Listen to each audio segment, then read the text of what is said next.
হাজার জোয়ারায় যে ডরে না রয় সর্বশাসনে। তুফান এখন দেখা যাচ্ছে ইউটিউবেও।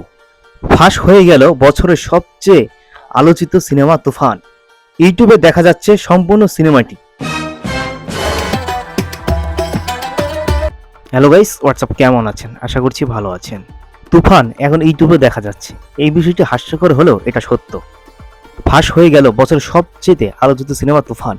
হ্যাঁ, শাকিব খানের এই তুফান সিনেমা দেখার জন্য অনেকেই হলমুখী হয়েছেন, আবার কেউ কেউ চরকি ও হইচইতে সাবস্ক্রিপশন কিনে তারা দেখছে। এখন ফ্রিতে দেখা যাবে ইউটিউবে। তো এই বিষয়টি আমার কাছে একদমই ভালো লাগেনি। আপনার কাছে কেমন লেগেছে জানি না। শনিবার 28শে সেপ্টেম্বর রাত আনুমানিক 10টার দিকে একটি ইউটিউব চ্যানেলে সিনেমাটি আপলোড করা হয়েছে। মাত্র কদিন আগে একই সঙ্গে দুটি ওটিটিতে অবমুক্ত হয়েছিল সিনেমাটি।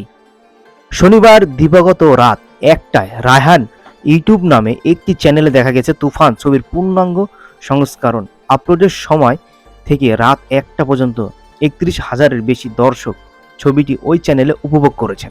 গত 19শে সেপ্টেম্বর চরকি ও হইচইতে মুক্তি পায় তুফান।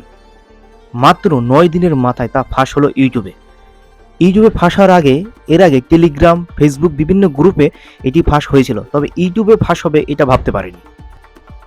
ঈদুল আজহা উপলক্ষে গত 17 জুন দেশের প্রেক্ষাগৃহে মুক্তি পায় শাকিব খান অভিনীত তুফান। দেশের বাইরে যুক্তরাষ্ট্র, কানাডা, অস্ট্রেলিয়া এবং অন্যান্য দেশেও বেশ ভালো ব্যবসা করেছে।